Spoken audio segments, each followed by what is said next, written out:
Welcome to the project demonstration of RFID based library robots. So in this project we are going to display the book numbers that will be scanned by our robots with help of this RFID reader.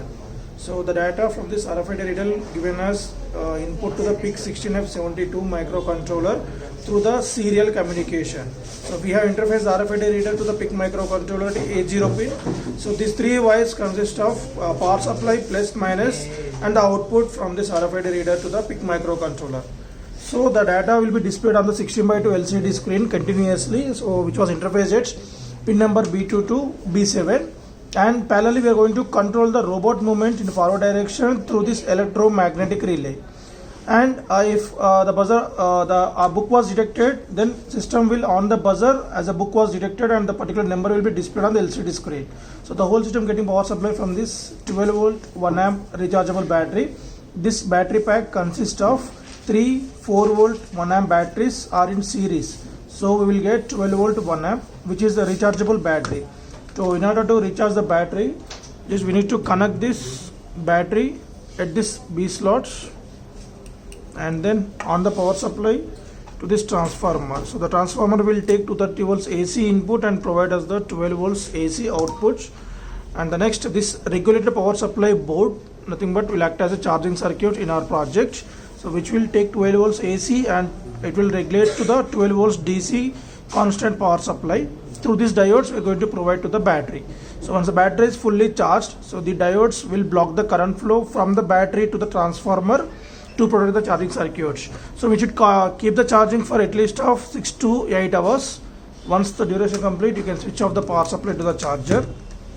And the next, so this is the main on off switch of our circuits. So that you can see above is on and below is off. So when we on the circuits, so the controller will display the book number along with motor will get stopped.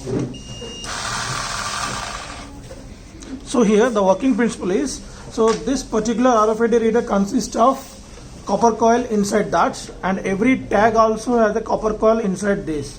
So when we on the power supply to this, the RFID reader start producing the EMF signals, and when we place the tag in the region of this reader, then the induced EMF will be produced. Due to that, power will be generated in this tag. So when the power was generated in this one, it will provide the number, a unique code will be transmitted from this tag to the reader. The reader will read that and provide that same number through the serial communication to the microcontroller. So in our database we have created a data like along with the book name numbers. So when we show that, it will provide a unique ID, and that particular unique ID will be displayed on the LCD screen by stop the motors. So here we are using the two DC motors to the movement of this robots. And coming to this electromagnetic relay, so there are the two components. One is a transistor circuit, another is a relay circuit. So here the switching sequence is controller will switch on the transistor will switch on the relay will on the two DC motors. So that DC motor will get power supply from this 2 volts battery directly. So this particular LED will show the status of this electromagnetic relay.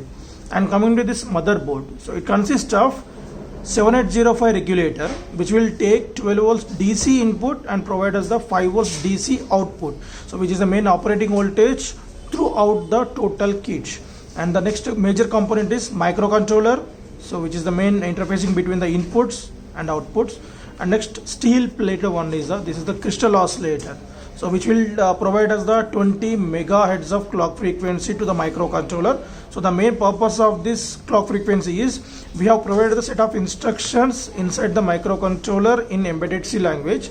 Each instruction line will be executed based on the one pulse equal to one instruction, so that we are providing 20 mega clock frequency per second, so that controller can execute 20 mega instructions per second. So we'll see it again.